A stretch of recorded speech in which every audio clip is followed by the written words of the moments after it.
বিএনপির সংসদীয় দলের সভায় বিদায়ী বক্তব্য দিতে গিয়ে বারবার কাঁদলেন দলের সদ্য সাবেক মহাসচিব ও রাষ্ট্রপতি পদপ্রার্থী মির্জা ফখরুল ইসলাম আলমগীর। নেতাকর্মীদের কাছে দোয়া চেয়ে রাষ্ট্রপতি নির্বাচনে তাকে ভোট দেওয়ার আহ্বান জানান তিনি।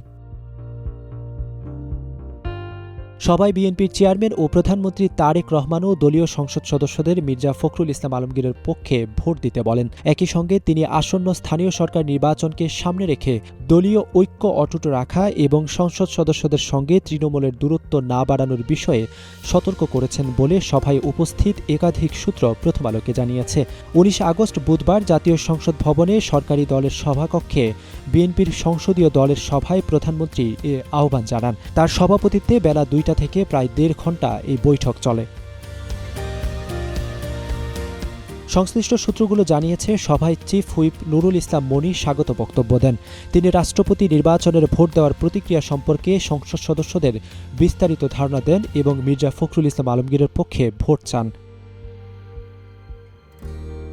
সভায় উপস্থিত একাধিক সংসদ সদস্য জানান, চিফ হুইপের পর বক্তব্য দিতে দাঁড়ান মির্জা ফখরুল ইসলাম আলমগীর। বক্তব্যের শুরুতে আবেগ আপ্লুত হয়ে কান্নায় ভেঙে পড়েন তিনি।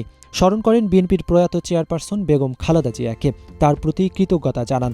শ্রদ্ধার সঙ্গে স্মরণ করেন বিএনপির প্রতিষ্ঠাতা ও সাবেক রাষ্ট্রপতি জিয়াউর রহমানকে। কৃতজ্ঞতা জানান দলের চেয়ারম্যান ও প্রধানমন্ত্রী তারেক রহমানের প্রতিও।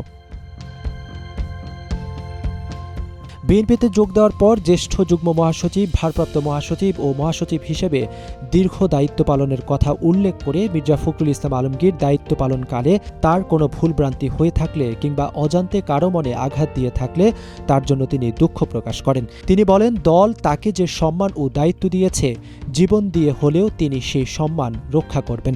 দেশের স্বাধীনতা ও সার্বভৌমত্বের প্রশ্নে কোনো আপোষ করবেন না। বঙ্গভবনে যাওয়ার পর সহকর্মীদের মিস করবেন উল্লেখ করে মির্জা ফখরুল সবার কাছে দোয়া চান। সবাই অংশ নেওয়া একাধিক সংসদ সদস্য জানান, কয়েক মিনিটের বক্তব্যে ৪ থেকে ৫ বার কেঁদেছিলেন মির্জা ফখরুল ইসলাম আলমগীর। এতে সভায় আবেগঘন পরিবেশের সৃষ্টি হয়। প্রধানমন্ত্রীও আবেগাপ্লুত হয়ে পড়েন।